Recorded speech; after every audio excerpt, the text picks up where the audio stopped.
क्या है आध्यात्म?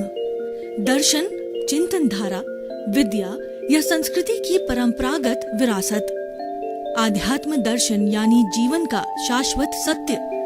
मानव जीवन से जुड़े शाश्वत सत्यों को जानिए और समझिए उपासक डॉक्टर सोहन राज तातेड़ से हमारे खास कार्यक्रम आत्मविज्ञान में। आत्मविज्ञान यानी सही दृष्टि, सही सोच। भाई और बहनों, मातृशक्ति को नमन। चैनल 24+ न्यूज के आध्यात्मिक कार्यक्रम हमारा आत्मविज्ञान, साइंस ऑफ द सोल, उसमें आपका हार्दिक स्वागत है, अभिनंदन है, सत्कार है। आत्मविज्ञान कार्यक्रम के अंतर्गत आत्मा का अनुभव कराया जाता है। आपका क्या अस्तित्व है उसकी जानकारी दी जाती है और आपको जो है आपका लक्ष्य निर्धारित किया जाता है। हमारी भारतीय संस्कृति में 4 बातें बहुत कठिन है। मनुष्य जीवन का मिलना दुर्लभ और ईश्वर की वाणी सुनने का अवसर मिलना उसे भी दुर्लभ। ईश्वर की वाणी में विश्वास होना वो भी दुर्लभ, और सबसे दुर्लभ है ईश्वर की वाणी को शरीर में उतारना, वो चारित्र में ढालना। ये सब बातें हम आपको आत्मविज्ञान के अंदर बताते हैं। दुनिया में बहुत से विज्ञान है, बहुत सी विद्याएं हैं, सबसे बड़ी विद्या है आत्मविद्या। वो हम आपको देना चाहते हैं, इसीलिए इसको शुद्ध ज्ञान कहा जाता है, शुद्ध उपयोग किया जाता है और ये प्रतिदिन अलग अलग विषयों के साथ में बताया जाता है। तो इसी क्रम से जुड़ा हुआ आज हम एक बहुत सुंदर विषय लेकर से आपसे के सामने आए हैं, आपके सामने हाजिर हुए, आपकी सेवा में आए हैं। वो है हमारा ध्यान योग। देखिए, भगवान कृष्ण ने युद्ध के मैदान में 18 दिन तक अर्जुन को निहत्थे सारथी के रूप में, यानी बिना किसी शस्त्र को रखे हुए सारथी बने 18 दिन तक उन्होंने प्रतिदिन नई नई उनको प्रेरणाएं दी, नई नई शक्ति जगाई और सुषुप्त शक्तियों को अर्जुन को जागृत किया ताकि कि वो लड़ता रहा। अर्जुन लड़ता रहा, उसके भीतर बैठा था वो अलग था। उन्होंने भेद विज्ञान कर दिया ताकि कि उसके भीतर बैठी हुई जो शुद्ध आत्मा है उसके ऊपर किसी तरह का बंधन नहीं हो, और उसी भाव के अंदर अर्जुन मोक्ष गया क्योंकि उसको किसी तरह का पाप नहीं लगा। वह लड़ने वाला अलग था और जिसकी हाजिरी में लड़ रहा था वो अलग था। हाजिरी वाले को किसी तरह कोई डैमेज नहीं हुआ।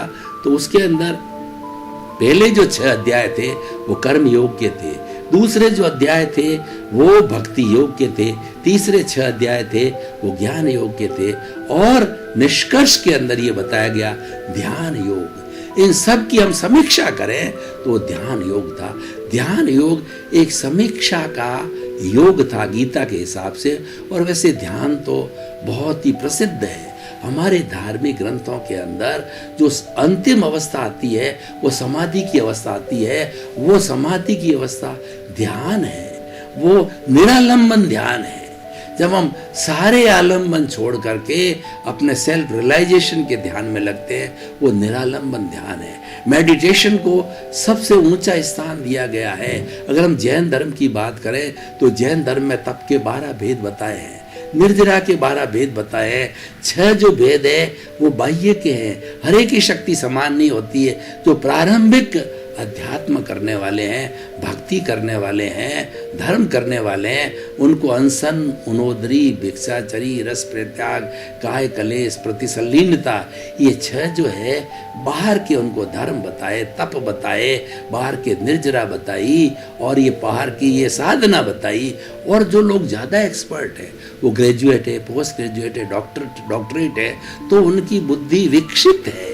उनके लिए प्रायश्चित, विनय, वैयाव्रत, स्वाध्याय, ध्यान और व्युत्सर्ग। व्युत्सर्ग तो एक अवस्था होता है बॉडी को छोड़ने का, मुक्ति जाने का, लेकिन सबसे ऊंची अवस्था है वो हमारा ध्यान है। पतंजलि में क्या बताया गया है? अष्टांग योग है, एक होलिस्टिक योग है, एक संपूर्ण योग है, जो कि व्यक्ति का व्यवहार शुद्ध करते करते, उसके शरीर की शुद्धि करते करते, उसके बुद्धि विचारों की शुद्धि करते करते और उसको मुक्ति तक ले जाता है। उसका नाम अष्टांग योग है। अष्टांग योग आसन प्राणायाम तक ही सीमित नहीं है, वो हमारे व्यवहार जगत को शुद्ध करके और हमें निश्चय, हमारा जो निश्चय है, हमारा मोक्ष है, उसकी प्राप्ति करना जो है वह इसका मुख्य उद्देश्य होता है। अष्टांग योग, उसमें क्या बताया गया है?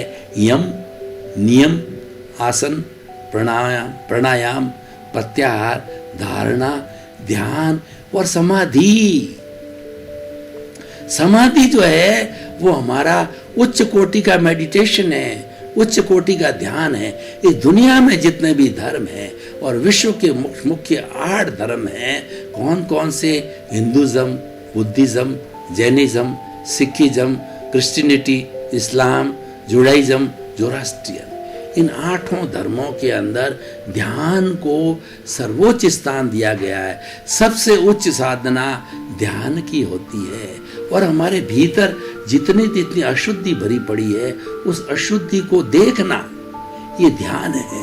कितनी बड़ी बात है कि हमारा आत्मविज्ञान, सिद्धांत के आत्मविज्ञान का ज्ञाता दृष्टा भाव। ज्ञाता दृष्टा भाव का अर्थ ये होता है कि राग द्वेष रहित होकर के भीतर जो मालिक इस पूरे शरीर को देखना चाहता है और हमारी जो अशुद्धि से भरा हुआ जो कर्म शरीर पूरे शरीर के अंदर व्याप्त है, उस शरीर करीब को राग द्वेष मुक्त होकर के और देखने लग जाता है, उसी का नाम ध्यान है। और जब ये मालिक उसको देखने लग जाता है तो उसके भीतर जितने भी हमारे पौद्गलिक कर्म हैं, ज्ञानावरणीय, दर्शनावरणीय, वेदनीय, मोहनीय, आयुष्य, नाम, गोत्र, अंतराय, इसकी 148 प्रकृतियां सभी हिलने लगती है। जब क्या होता है, व्यवहार जगत में हम देखते हैं कि किसी शहर के अंदर मंत्री आ जाता है, मुख्यमंत्री आ जाता है, प्रधानमंत्री आ जाता है, तो एक हलचल चालू होती है और पब्लिक मीटिंग होती है। पब्लिक मीटिंग के अंदर आम व्यक्ति को स्वतंत्रता होती, प्रजातंत्र के अंदर अपना जो दुख दर्द हो वह मंत्री महोदय को बताओ। पुराने जमाने में राजा होते थे, ये वर्तमान के राजा है, क्योंकि प्रजातंत्र में ही हम ही उनको राजा बना के भेजते हैं, हम ही उनको चुन करके भेजते हैं, हम ही उनको अपना प्रतिनिधि बना करके भेजते हैं। तो उनका दायित्व होता है हमारे दुख दर्द का समाधान करे। तो मालिक जब हाजिर हो जाता है, फैक्ट्री के अंदर मालिक आकर के ऑफिस पे बैठ जाता है और एक ऑफिस के अंदर अफसर अपने कार्यालय में बैठ जाता है, तो जितने भी कर्मचारी है सब विजिलेंट हो जाते हैं, उनमें एफिशिएंसी आ जाती है, हर एक 100% एफिशिएंसी से काम करता है। ठीक उसी तरह से इस ध्यान योग के माध्यम से जब हमारा मालिक जो है इस शरीर के अंदर घूमने जाता है, ज्ञाता दृष्टा भाव से वो राग द्वेष रहित होकर के एक एक कोशिका के पास जाता है, तो कार्बन शरीर हिलने लगता है। देखिए कि किसी को भूत लग जाता है, भूतनी लग जाती है, तो जो मंत्रों का ज्ञाता होता है और जो विद्या को जानता है, भूत निकालने की विद्या को जानता है, जब उसको असली पकड़ आ जाती है तो उसकी चोटी पकड़ लेता है भीतर बैठते पुलिस को, जो भीतर बैठे हुए जो है भूत को। और भूत जाते हैं, क्यों जाते हैं कि भूत भी जो है एक उत्पत्ति स्थान है, भूत भी एक जगह है, मतलब वहाँ पे वो भी एक आत्मा है। अगर हमारा उससे कोई हिसाब किताब है तो हमारे शरीर में घुस करके और हमको दुख देता है, दर्द देता है और इसके अंदर घुसा रहता है, वो पागलपन की बातें करता, भूत भूतनी लगती है। तो उसी तरीके तो लेकिन जो तांत्रिक होता है उसकी चोटी पकड़ के कहता है, तब वो कहता है बाप जी जाऊं जाऊं जाऊं, भागूं, मुझे छोड़ दो, मुझे छोड़ दो। वो वादा लेता है कि मैं तुम्हें जो अभी छोड़ता हूं तुम तुरंत भाग जाओगे और हमेशा के लिए इस शरीर को जो दुख नहीं दोगे। तो वादा करते हो तो मैं तुम्हारी चोटी छोड़ूं, नहीं तो मैं तुम्हारे को कस करके और बांध दूंगा। तब वो वादा करता है, भूत निकल जाता है। ऐसे भूत निकाले जाते हैं। तो ठीक उसी तरीके से ध्यान योग के माध्यम से जब हमारा प्रभु राउंड लेने लगता है शरीर के अंदर, तो कार्बन शरीर भी पूरे शरीर में है और शरीर के अंदर 60 खरब कोशिकाएं हैं और ज्ञाता दृष्टा भाव से पूरे शरीर को देखना चलता है। राग, ज्ञाता दृष्टा का अर्थ क्या है? राग द्वेष मुक्त होकर के वो शरीर में जितनी अशुद्धि पड़ी है उससे हमारा मालिक जो है न किसी से राग करता है, न किसी से द्वेष करता है, समता भाव से देखने और जानने की योग्यता के साथ में मात्र ज्ञान ने देखने लगता है तो जो भूतर भूत बैठा है, हमारा कार्मण शरीर है जो कर्मों का पुलिंदा है, वह शिथिल हो जाता है और भागने लग जाता है। ध्यान योग एक बहुत बड़ी तपस्या है। मैं आपको उदाहरण देता हूं कि जैसे हमारा ये शरीर है एक भगोले की तरह है। हमारे पास में दूध है, उस दूध को गर्म करके उसमें चीनी मिला करके हम पीना चाहते हैं तो गर्म कैसे होगा? वो अग्नि पर डालने पे होगा, और सीधा ही अगर दूध को हमने अग्नि पर डाल दिया तो अग्नि बुझ जाएगी और वह हमारा दूध भी खराब हो जाएगा, चला जाएगा, तो और हम वंचित रह जाएंगे। तो हम क्या करते हैं?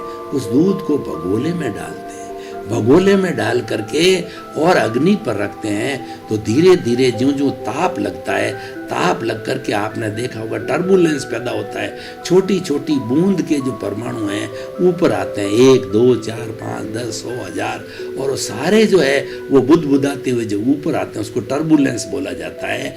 और धीरे धीरे वो परमाणु अपनी जगह छोड़ते हैं तो वह उसकी जगह गर्मी घुस जाती है, उसकी जगह टेम्परेचर घुस जाता है, उसकी जगह हॉटनेस घुस जाती है, तो ठीक और हमारा दूध गर्म हो जाता है। तो इसीलिए ध्यान क्या है? ध्यान एक भगोला है। जब हम शरीर हमारा एक भगोला है और ध्यान है वो ऐसी शक्ति है कि वो टर्बुलेंस पैदा करती है इस भगोले के अंदर, और इस भगोले के अंदर जो कर्म पड़े हुए हैं वो कर्म के अंदर जैसे कि परमाणु छोड़ते हैं वो जगह होती है तो वह छिन्न भिन्न हो जाते हैं, शिथिल पड़ जाते हैं, और शिथिल पड़ करके डिसोसिएशन होता है जिसको हम निर्जरा बोलते हैं हमारी आत्मविज्ञान की भाषा के अंदर। वो निर्जरा होती है और वह कर्म हमारे शरीर से अलग होकर के, और जितना जितना कर्म शरीर हमारे कार्मण शरीर से अलग होगा तो वह शुद्ध होता जाएगा। अब देखिए हमारा उद्देश्य तो है कि उस कार्बन शरीर को ताप देना, सीधा ताप नहीं जाता। हमारा तो उद्देश्य है कि दूध को ताप देना है, सीधा नहीं दे सकते, भगोले के माध्यम से देते हैं। तो शरीर एक भगोला है और हमारा जो वो अग्नि है, जो हमारा ध्यान करते हैं वो अग्नि है, अग्नि उसको तपाती है और उसमें टर्बुलेंस पैदा करती है और वो शिथिल होकर के कर्म शरीर धीरे धीरे जब सुपर स्टेज का ध्यान किया जाता है एकदम शुद्ध हो जाता है। और ये अंतिम समाधि की स्टेज होती है जिनको बहुत शीघ्र ही इस कार्बन शरीर को धुलाई करने होता है, धुलना होता है, वो ध्यान की प्रक्रिया में जाते हैं। क्योंकि ध्यान योग के द्वारा हमारा जो ज्ञाता दृष्टा भाव है वो विकसित हो जाता है, क्योंकि वो डिस्टर्बेंस करने वाला नहीं होता है। ध्यान के अंदर बिल्कुल एक आलम्बन सहित होता है, नो डिस्टर्बेंस एट ऑल।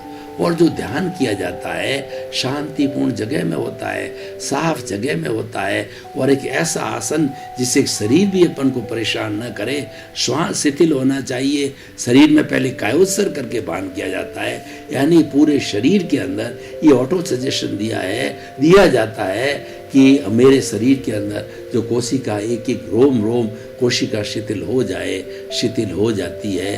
कोई अकड़न नहीं, कोई जकड़न नहीं, कोई तनाव नहीं, कोई टेंशन नहीं, कोई स्ट्रेस नहीं, कोई स्ट्रेन नहीं।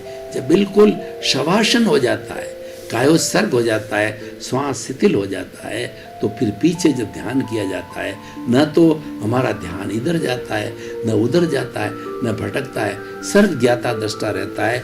और उस अवस्था के अंदर हम जितने समय रहते हैं उसमें हाईएस्ट रूप से जो है हमारे कर्मों की शुद्धि होती है, और कर्मों को शुद्ध होकर ही हम मुक्ति जा सकते हैं। इसीलिए निर्जरा का मतलब होता है आत्मा से कर्मों का अलग होना। वो तो आंशिक निर्जरा हो गई, और जब पूर्ण निर्जरा हो जाती है तो कर्म शरीर अपना पौद्गल रूप में इस पर्यावरण के अंदर कॉस्मोस में सृष्टि में चला जाता है, और आत्मा मुक्ति को चली जाती है।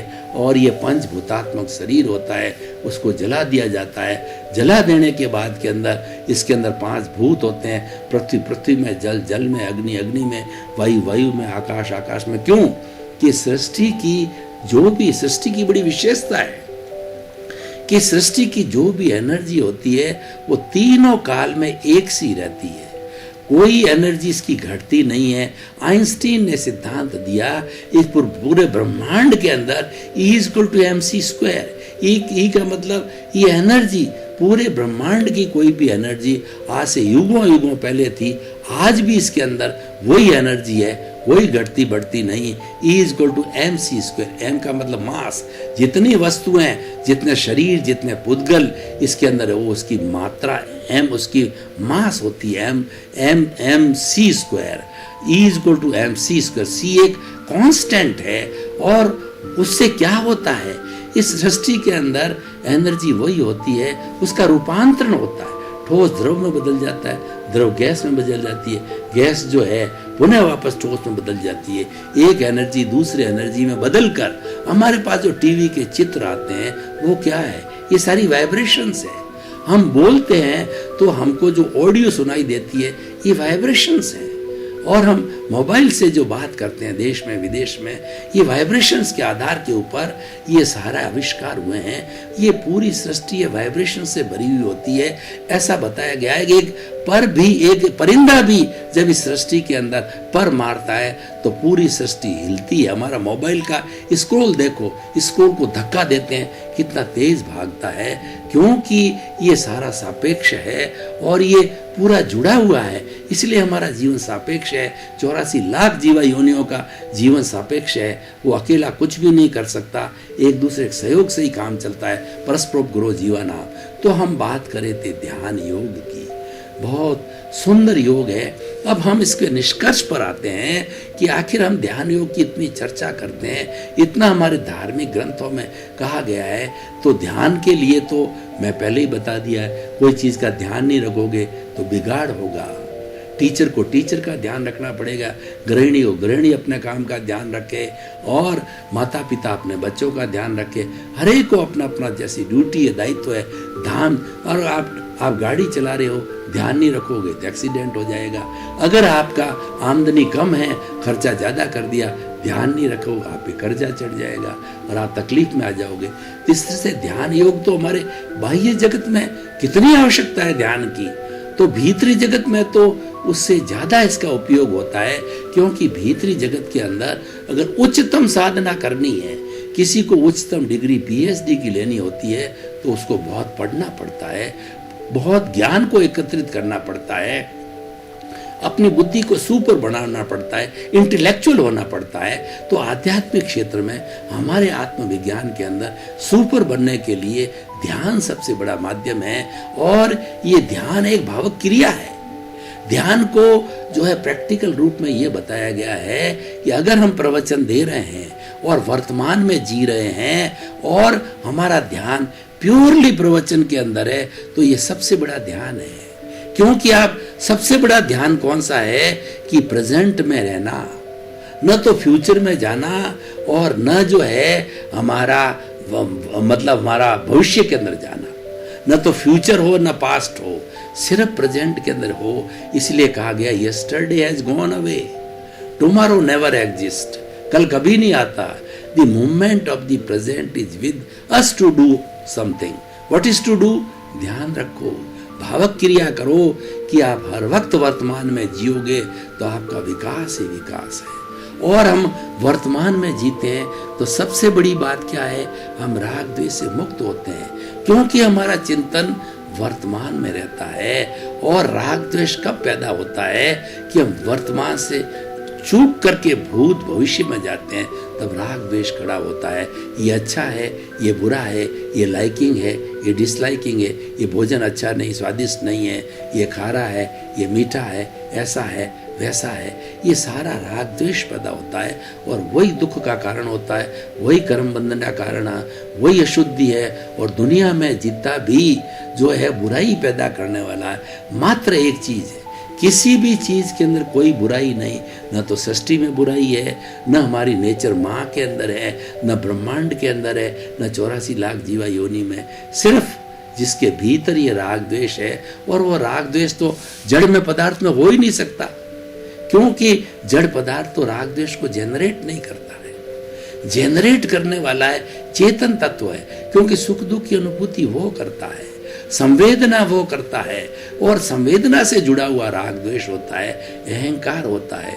यही सबसे बड़ा दुख का कारण है। और सभी धार्मिक ग्रंथों में और ध्यान की पराकाष्ठा में क्या बताया गया है, हम जब ध्यान करते हैं तो धीरे धीरे हमारा अहंकार शून्य होता है और ध्यान करने से अकर्ता भाव आता है। हम जो निष्काम कर्म की श्रेणी में जाते हैं, हम प्रज्ञा चक्षु बनते हैं, हम स्थित प्रज्ञ बनते हैं और हमारे जीवन का विकास करते हैं। तो भाई और बहनों, दर्शकगण, श्रोतागण, ये जो ध्यान योग है बहुत ही पहुंचे हुए लोगों के लिए है। जो लोग सुपर क्लास के अंदर है, जो लोग ऊपरी क्लास है, उसके लिए हम आत्मविज्ञान में सभी तरह के विचार देते हैं। छोटे व्यक्ति के लिए कर्म योग देते हैं। जो कुछ नहीं जानता, वो कहता है मैं तो कुछ नहीं, ABCD नहीं जानता धर्म, तो हम उसको भक्ति मार्ग देते हैं कि तुम अपने आप को समर्पित हो जाओ। कर्म योगी हैं तो हम उसको कहते हैं तुम कर्म करते रहो, 24 आवर लोअर का करो, खाती का काम करो, टीचर का काम करो, पर तुम फल की इच्छा नहीं करना।